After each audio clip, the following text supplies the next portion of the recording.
Hello दोस्तों, कैसे हैं आप सब। आशा करते हैं सभी स्वस्थ और मस्त होंगे। दोस्तों आज प्रश्नावली 3A हम स्टार्ट कर रहे हैं।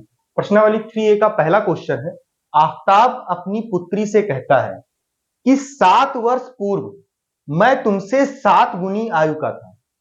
मतलब 7 वर्ष पूर्व मैं तुमसे 7 गुनी आयु का था। अब से 3 वर्ष बाद मैं तुमसे केवल 3 गुनी आयु का रह जाऊंगा। अब से 3 वर्ष बाद मैं तुमसे केवल 3 गुनी आयु का रह जाऊंगा। इस स्थिति को बीजगणितीय एवं ग्राफीय रूप में व्यक्त कीजिए दोस्तों। इस स्थिति को बीजगणितीय एवं ग्राफीय रूप में हमें व्यक्त करना है। तो देखिए दोस्तों, हमने यहां पर यह मान लिया, हम मान लेते हैं कि पुत्री की आयु x वर्ष है। दोस्तों हम मान लेते हैं कि पुत्री की आयु x वर्ष है। तो प्रश्नानुसार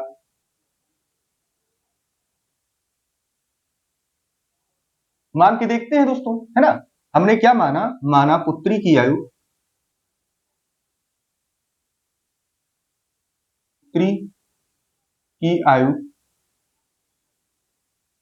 बराबर x वर्ष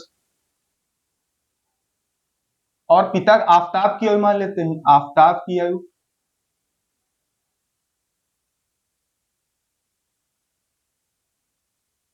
बराबर y वर्ष। दोस्तों हम पुत्री की आयु अगर y मान लें, हम पुत्री की आयु y मान लें और आफ्ताब की आयु x मान लें, तो बस जैसे इसका है वैसे उसका भी रहेगा, है ना। आप समझ जाएंगे बाद में। देखिएगा, ये हमारे पास क्वेश्चन था और इस क्वेश्चन में हमने मान लिया कि पुत्री की आयु x वर्ष है, आफ्ताब की आयु y वर्ष है। अब प्रथम स्थिति क्या कहती है दोस्तों, प्रथम शर्त इसकी क्या कहती है, प्रथम शर्त से दोस्तों हमारे पास क्या है कि आफ्ताब अपनी पुत्री से कहता है 7 वर्ष पूर्व मैं तुमसे 7 गुनी आयु का था।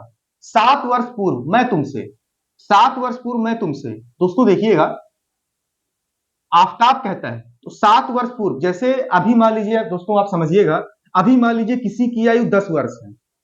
अब हम आपसे कहें कि 3 वर्ष पूर्व आपकी आयु क्या होगी, तो आप क्या करोगे, आप इसमें से 3 माइनस करोगे। भाई 3 साल पहले आप कितने साल के थे, तो आप 10 में से 3 माइनस करोगे, 7 साल। तो उसी तरह 7 वर्ष पूर्व की बात कहा है तो हमने वर्तमान आयु मान लिया, माना पुत्री की वर्तमान आयु x वर्ष, आफ्ताब की वर्तमान आयु y वर्ष। तो अब पहले की बात किया गया है, 7 वर्ष पूर्व की बात किया गया है, तो 7 वर्ष पूर्व का मतलब इसमें से 7 माइनस कर दीजिए, फिर x में से 7 माइनस कर दीजिए दोस्तों, पुत्री की आयु में से 7 माइनस कर दीजिए। ये है दोस्तों हमारे पास प्रथम स्थिति में। देखिएगा अब क्या बोला है, 7 वर्ष पूर्व मैं तुमसे 7 गुनी आयु का था। मतलब दोस्तों ये है आफ्ताब और ये है, अब हम आपसे कहें कि ये इक्वेशन बराबर कब होगी, जब हम पुत्री की आयु में 7 से गुणा कर दें। 7 गुनी बोला है तो पुत्री की आयु में 7 से गुणा कर देंगे तभी तो आफ्ताब की आयु के बराबर होगी। पुत्री की आयु में 7 से गुणा कर दें तभी आफ्ताब की आयु के बराबर होगी। तो इस तरह हमारे पास जो समीकरण बन गया दोस्तों, क्या बन गया, y minus 7 is equal to 7x minus 49। ये हमारे पास दोस्तों इक्वेशन बन गया। इसको हम सिंप्लीफाई कर लें, देखिएगा हम 7x को यहीं पर रोकते हैं और इन सबको उधर ले जा रहे हैं, तो हमारे पास क्या आया दोस्तों, ये है 0। हम इस यहां से सबको उठाकर उधर ले गए, तो 7x माइनस 14 माइनस y, ये प्लस था दोस्तों, यहां आकर माइनस हुआ, ये माइनस है तो यहां आकर क्या हो गया, यहां आकर प्लस हो गया। अब समझिएगा, अब हम क्या करते हैं, -49 को इधर ले आते हैं तो +49 हो गया बराबर 7x। और एक काम, एक स्टेप और थोड़ा कर लीजिए दोस्तों, देखिएगा हम क्या करते हैं, 7x माइनस वाई ये लिख ले रहे हैं, और 49, 7 में से 49 गई दोस्तों तो -42, हमारे पास क्या आया, -42। अब इस -42 को हम इधर ले आते हैं तो हमारे पास क्या आया दोस्तों, माइनस इधर आकर प्लस हो गया, +42 is equal to 7x minus Y. This implies, इसको सही से लिख लीजिए, 7x minus Y is equal to 42। ये हमारे पास दोस्तों प्रथम शर्त से कंडीशन आ गई। प्रथम शर्त से हमारे पास समीकरण क्या आ गया, ये बीजगणितीय रूप, जैसे पहले बोला है बीजगणितीय रूप में व्यक्त कीजिए, तो बीजगणितीय रूप में हमने व्यक्त कर दिया। अब द्वितीय शर्त से, दूसरे शर्त से या द्वितीय शर्त से, द्वितीय शर्त से क्या बोला है दोस्तों, द्वितीय शर्त से क्या बोला है कि अब से 3 वर्ष बाद, मतलब अब की आयु कितनी है, वर्तमान आयु हमने कितना माना है, यहां पर आप चाहें तो वर्तमान आयु लिख लीजिए, माना पुत्री की वर्तमान आयु, क्यों बार बार कंफ्यूजन हो, यहां पर लिख लीजिए आफ्ताब की वर्तमान आयु, है ना। देखिए द्वितीय शर्त से 3 वर्ष बाद मैं तुमसे केवल 3 गुनी आयु का था, मतलब 3 वर्ष बाद अगर हम एक्स में, जैसे आप पुत्री की आयु है, आफ्ताब पहले ले लीजिए, आफ्ताब, अगर हम आफ्ताब की आयु में 3 साल जोड़ दें तो 3 वर्ष बाद की आयु आ जाएगी, और पुत्री की आयु में, वर्तमान आयु में 3 साल जोड़ दें तो 3 साल बाद की आयु आ जाएगी। बोला क्या है, 3 वर्ष बाद मैं तुमसे केवल 3 गुनी आयु का था। ये बराबर कब होगा दोस्तों, जब पुत्री की आयु में 3 से हम गुणा कर देंगे। अब इसको सिंप्लीफाई कर लीजिए दोस्तों, 3x प्लस 9, ये हमारे पास क्या आया, y प्लस 3 बराबर 3x प्लस 9। अब दोस्तों इस सबको उधर ले जाइए, तो 3x plus 9 minus y minus 3 बराबर 0। अब हमारे पास क्या बचा दोस्तों, 3x माइनस y, और 9 में से 3 गई दोस्तों 6, 9 में से 3 गई 6, हमारे पास क्या बन गया दोस्तों, this implies 3x minus Y बराबर माइनस 6। ये दोस्तों हमारे पास समीकरण 2। अतः दोस्तों बीजगणितीय रूप, अतः प्रश्नानुसार स्थिति का बीजगणितीय रूप क्या आ गया दोस्तों, अतः प्रश्नानुसार दी गई स्थितियों का, प्रश्नानुसार दी गई, या यूं कर लीजिए, प्रश्न में दी गई स्थितियों का बीजगणितीय रूप, प्रश्न में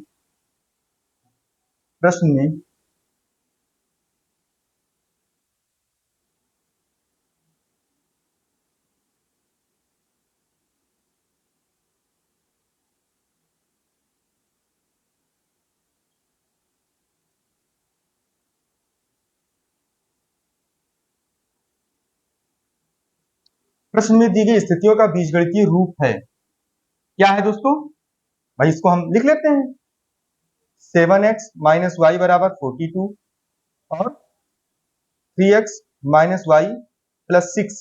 ये एक काम करते हैं दोस्तों, ये वाला है ना, बराबर माइनस 6, ये इसका बीजगणितीय रूप आ गया, हमने बीजगणितीय रूप में इसको एक्सप्रेस कर दिया, व्यक्त कर दिया। अब क्या करना है दोस्तों, ग्राफीय रूप में व्यक्त करना है, तो ठीक है, अब ग्राफीय रूप में व्यक्त करते हैं दोस्तों। इक्वेशन जो बनी है हमारे पास, उसको हम यहां पर नीचे रहने दे रहे हैं, बाकी सबको इरेज कर दे रहे हैं, समझिएगा।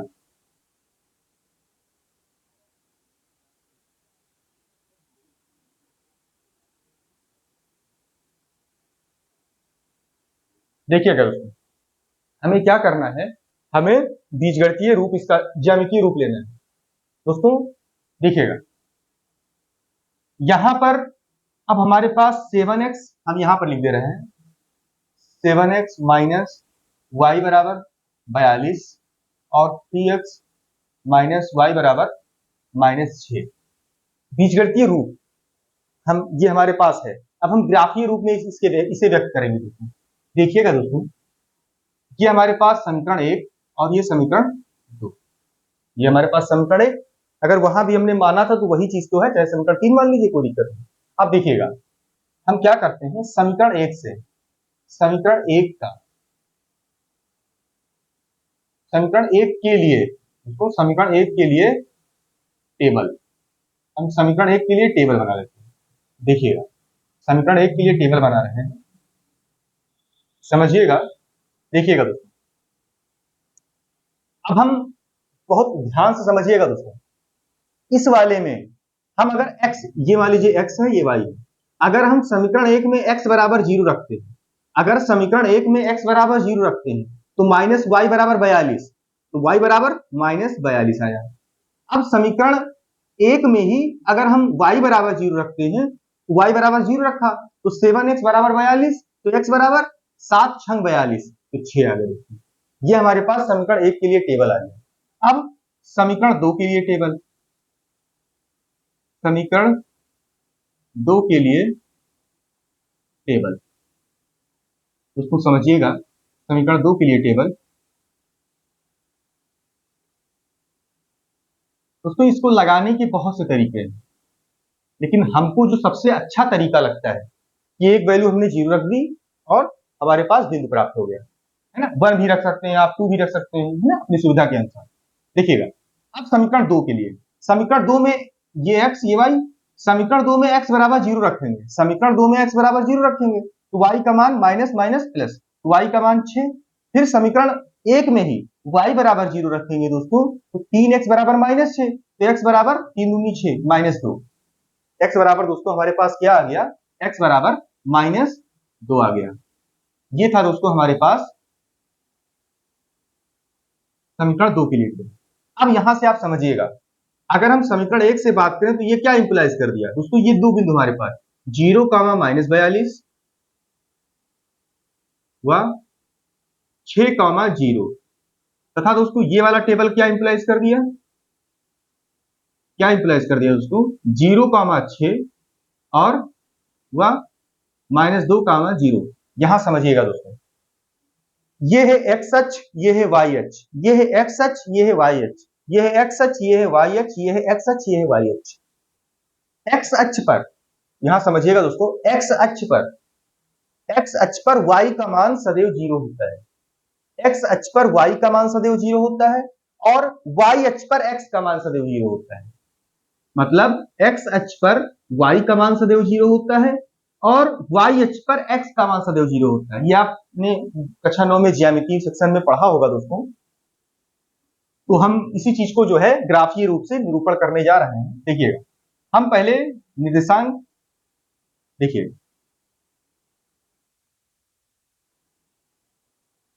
यहां पर हमने क्या देखा दोस्तों, ये है x का मान, ये y का मान, और माइनस में मतलब y का जो माइनस वैल्यू होगा वो माइनस 42 तक गया है, इसलिए हम ऐसे फिगर बनाएंगे कि हमें काटना ना पड़े दोस्तों, है ना, बाकी बाकी सब छोटा है। तो हम क्या करते हैं, देखिएगा, हम दो दो का ले लेते हैं दोस्तों, 1 2 3, यहां पर दोस्तों, है ना, हम पैमाना दो दो का ले ले रहे हैं, 1 2 3 4 5 6 7 8 9 10 11 12 दोस्तों आएगा नहीं, हमें हटाना पड़ेगा। ठीक दोस्तों, आपको ये टेबल तो बनाना समझ में आ गया होगा। हम एक काम करते हैं, इस टेबल का जो हमें बिंदु मिला है उसको साइड में लिख ले रहे हैं, 0 कामा माइनस 42 व 6 कामा 0, ये समीकरण 1 से दोस्तों आया हुआ है, और फिर 0 कामा 6 और दोस्तों माइनस 2 कामा 0, ये समीकरण 2 से आया हुआ है। अब इस टेबल को हम हटा देंगे,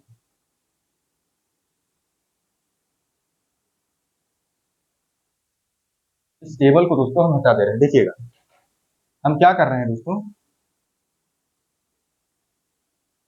1 2 3, हम 3 3 का ही एक, मतलब एक को हम 2 मान के चलेंगे दोस्तों, 1 2 3, 1 2 3 4 5 6 7 8 9 10 11 12 13 14 15 16 17। तो एक मिनट, फिर और छोटा कर दें इसे।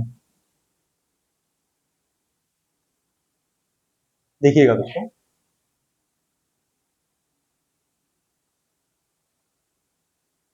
1 2 3, 1 2 3 4 दोस्तों, यहाँ 42 है, यहाँ y अक्ष पर जो ऋणात्मक वैल्यू है वो 42 है दोस्तों, वो टी का मान 42 है, तो हम 21 करेंगे तभी तो 42 आएगा, 21 दूनी 42, दो दो का हम लेकर चल रहे हैं, 1 2 3 4 5 6 7 8 9 10 11 12 13 14 15 16 17 18 19 20 21 दोस्तों आ गया, है ना।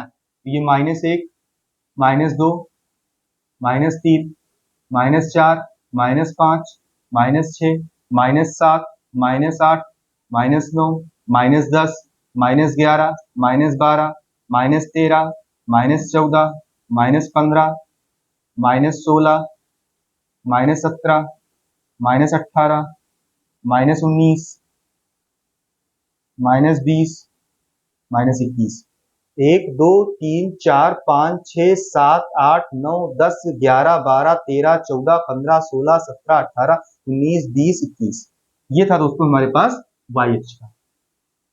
मतलब ये दोस्तों ये y अक्ष की धन दिशा है, ये y अक्ष की ऋण दिशा है।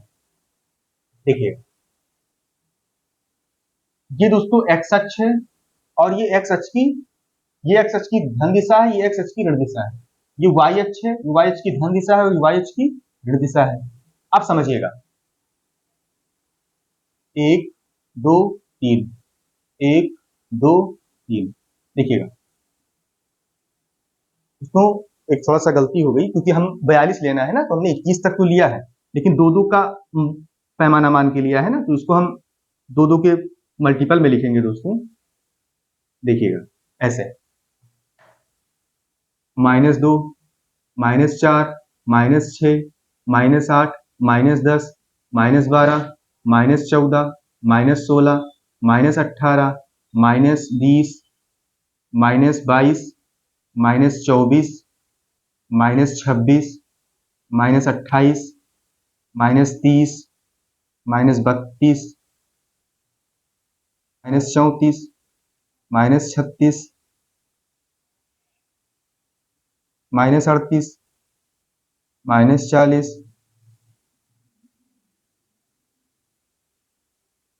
-42। ठीक दोस्तों, फिर यहाँ -2 -4 सॉरी ये तो प्लस में है ना, x अक्ष का प्लस है, ये -2 -4 -6 2 4 6। दोस्तों ये हमारे पास थोड़ा सा आप कॉपी में बनाएंगे तो बढ़िया से अच्छे बनेगा। देखिएगा अब हमने क्या कहा, ये x अक्ष है, x अक्ष पर y का मान सदैव 0 होता है दोस्तों, x अक्ष पर y का मान सदैव 0 होता है। तो पहली रेखा का जो बिंदु हमारे पास क्या है दोस्तों, 0 -42 और y अक्ष पर x का मान सदैव 0 होता है। तो यहां पर y अक्ष का मान सॉरी यहां पर x का मान 0 है, इसका मतलब ये y अक्ष पर होगा और y अक्ष पर -42। तो ये पॉइंट कहां पर होगा दोस्तों, ये पॉइंट हमारे पास यहां पर होगा। ये क्या होगा, 0 -42 ये हो गया।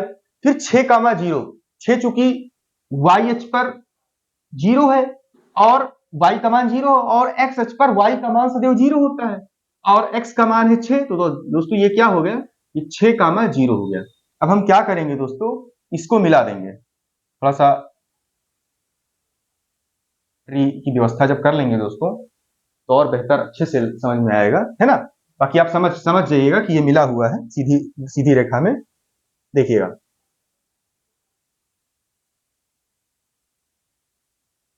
दोस्तों ये हमारे पास ये मिल गया। अब इसको आगे बढ़ा दीजिए दोस्तों, ये मिल गया। अब दूसरी रेखा देख लीजिए, 0, 6, तो फिर यहां पर x का मान 0 है और y का मान 6, तो धनात्मक वैल्यू है तो यहां पर जाएगा दोस्तों, ये हमारे पास क्या होगा 0, 6। फिर x का मान दोस्तों -2, तो x का मान -2 यहां पर आएगा, -2, 0। अब दोस्तों इसको मिला देंगे।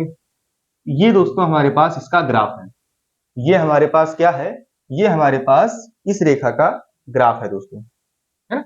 हमने इसको ज्यामितीय रूप में भी व्यक्त कर दिया और बीजगणितीय रूप में व्यक्त कर दिया। इसी तरह दोस्तों इसका क्वेश्चन नंबर दूसरा भी है और दूसरा हम क्वेश्चन नंबर कल ट्राई करेंगे, क्योंकि बिना पटरी के वो तो बन जा रहा है दोस्तों, लेकिन ये ग्राफ बनाने में समस्या आ रही है क्योंकि लंबा लंबा और तिरछा ग्राफ बन रहा है। तो हम क्या करेंगे, प्रयास जरूर करेंगे कि अगली जो क्लास हमारी है उसमें और अच्छे से इसको जो है इसको बनाया जा सके। ठीक है, तो आज क्लास को दोस्तों यहीं पर समाप्त करते हैं। वीडियो को लाइक करिए, चैनल को सब्सक्राइब करिए दोस्तों और ज्यादा से ज्यादा शेयर करिए दोस्तों। धन्यवाद।